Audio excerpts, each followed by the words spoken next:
Magnetic separation, ठीक है, चुंबकीय पृथक्करण। बहुत इजी टॉपिक है, समझने में कोई टेंशन नहीं है, वैसी कोई बातें हैं नहीं जिसको कि समझने में दिक्कत होगा। इस प्रोसेस में हम लोग क्या करते हैं, इस प्रोसेस में वैसे अयस्कों का कंसंट्रेशन किया जाता है जिसमें अयस्क या अशुद्धि दोनों में कोई एक चुंबकीय प्रकृति का हो। बात को समझिए, मतलब कि और हो या इम्प्योरिटी हो, दोनों में कोई एक चुंबक द्वारा आकर्षित होता हो, चुंबक से क्या होता हो, अटैच होता हो, ठीक है। इसमें क्या करते हैं हम लोग कि अयस्क चूर्ण को हॉपर की सहायता से,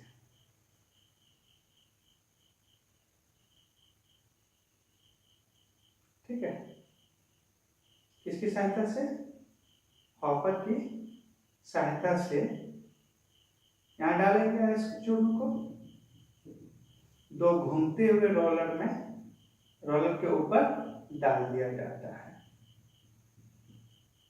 ठीक है। कि मान लीजिए कि ये रोलर, ये दो रोलर है, ठीक है, घूम रहा है इस डायरेक्शन में, जिसमें कि एक रोलर क्या है, चुंबकीय प्रकृति का, मैग्नेटिक नेचर का है, मैग्नेट है, ठीक है।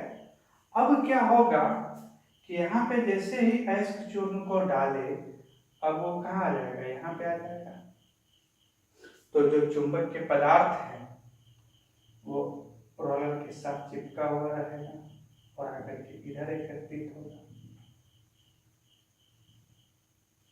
जबकि अचुंबक के पदार्थ इससे दूर आके गिरेगा।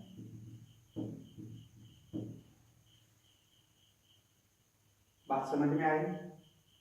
इसमें हम लोग क्या करेंगे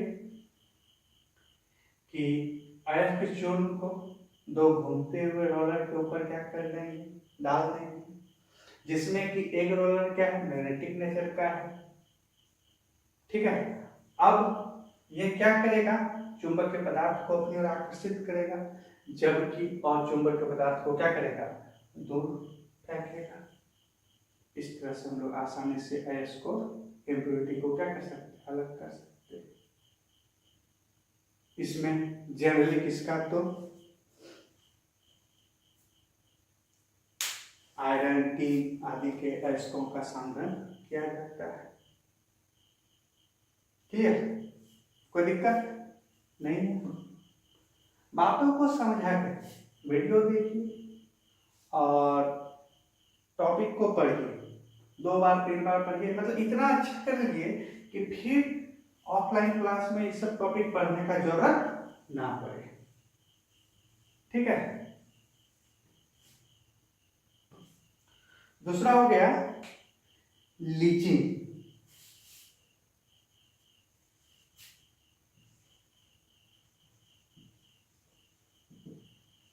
या इसी को हम लोग कहेंगे केमिकल सेपरेशन या निच्छालन। क्या कहेंगे, निच्छालन,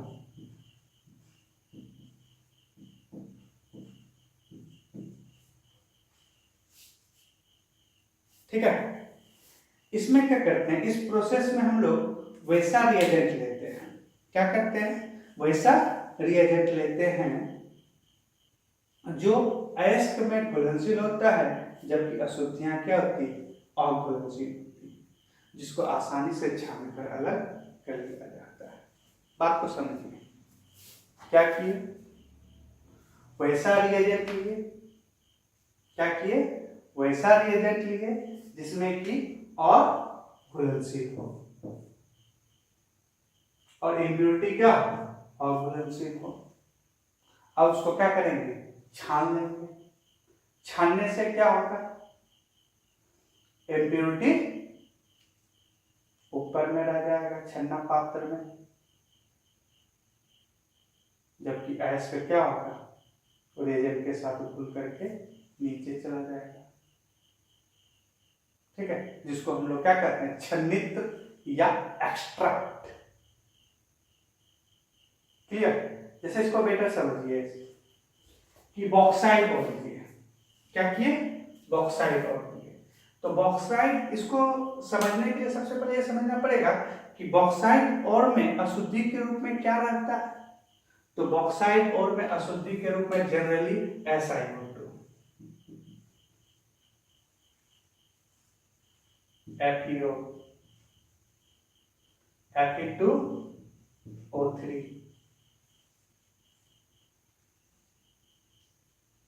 इम्प्योरिटी के रूप में रहता है। ठीक है, अब इसमें क्या किए हम लोग, रिएजेंट डाल दिए। तो रिएजेंट डालने से क्या होगा, बॉक्साइट और रिएजेंट के साथ घुल जाएगा, जबकि इम्प्योरिटी नहीं घुलेगा। अब उसको छान लेंगे, इम्प्योरिटी ऊपर में रह जाएगा, बॉक्साइट और क्या होगा, अभिकर्मक के साथ घुलकर छना जाएगा, नीचे चला जाएगा। इसे बात को समझिए, इसको बेटर समझते हैं। जैसे ये बॉक्साइट और ये Al2O3,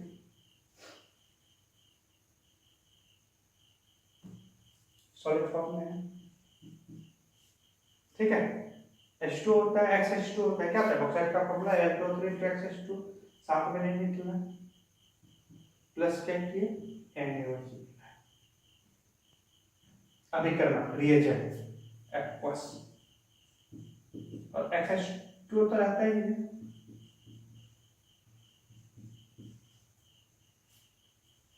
इम्प्योरिटी तो रिएक्शन नहीं करेगा, खाली कौन करेगा, एस पे करेगा, मिला के क्या बनाएगा, सॉल्युबल कॉम्प्लेक्स बनाएगा, NaOH का होल।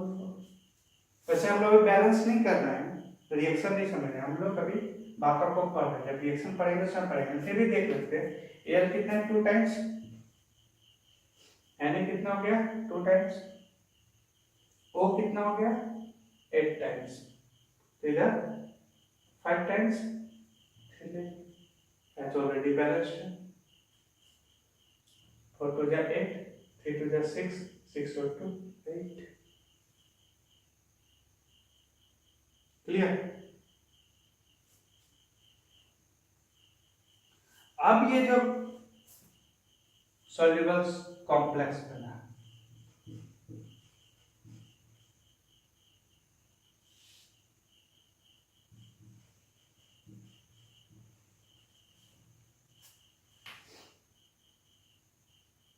हम क्या किए, बातों को समझिए, हम क्या किए, बॉक्साइट और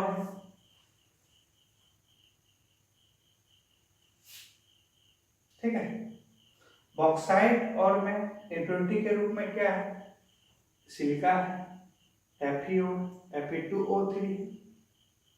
उसमें क्या किए, वैसा रिएजेंट डाले जो कि और के साथ, एस के साथ क्या है, सॉल्युबल है, लेकिन इम्प्योरिटी के साथ इनसॉल्युबल है। अब ये घुल करके क्या किया, सॉल्युबल कॉम्प्लेक्स का फॉर्मेशन कर लिया। अब इसको जैसे ही छाने, क्या हो गया, इम्प्योरिटी अलग हो गया, और जो है वो अभिकर्मक के साथ घुल के अलग हो। अब ये जो हमको जो मिला छने, जिसको एक्सट्रैक्ट करते हैं, इसको CO2 के साथ गर्म करेंगे, NaOH का होल 4 प्लस CO2 क्या बना देगा, सोडियम बाइकार्बोनेट बना देगा, और एल्युमिनियम हाइड्रोक्साइड बनाएगा। ठीक है, बैलेंस है ना, 336 246H। पहला स्टेप।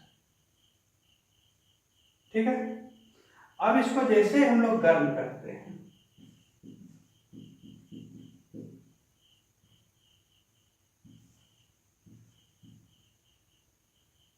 कितना 1473 कैलोरी, क्या बन जाएगा Al2O3 प्लस 3H2। तो हमको क्या हो गया, शुद्ध एल्यूमिना प्राप्त हो गया। क्लियर, मतलब कि सीधी बातें हम लोग सीधा सीधी भाषा में बोलेंगे तो क्या बोलेंगे कि इस प्रोसेस में हम लोग वैसा रिएजेंट का उपयोग करते हैं जिसमें कि अयस्क घुलनशील होते हैं किंतु अशुद्धियां अघुलनशील होते हैं, जिसे छानकर आसानी से अलग कर लिया जाता है। जैसे बॉक्साइट अयस्क का निक्षालन इस विधि के द्वारा किया जाता है।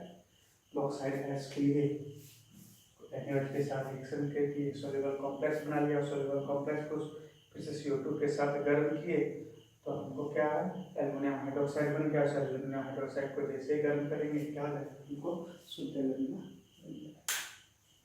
तो मेहनत करिए। अभी क्या है, ऑफलाइन क्लास और ऑनलाइन क्लास में क्या अंतर है, डिफरेंसेस है, बस यही डिफरेंसेस हैं कि वहां पे बना बनाया खेल मिल जाता है, आसानी से बातें समझ में आ जाती है, टीचर और स्टूडेंट का डायरेक्ट कांटेक्ट रहता है, तो क्लासरूम में बातें समझ में आती है कि किसको समझ में आ रही है किसको नहीं आ रही। यहाँ पे आपको समझना पड़ेगा, वही सारी बातें हैं, यही बातें क्लासरूम में भी इसी तरह बताते, बस सिर्फ क्या है एक दो एग्जाम्पल वो आपके अनुसार कि को इस जगह पे समझ में नहीं आई तो उस चीज पे क्या किया जाता है, थोड़ा और डिटेल में डिस्कस किया जाता है।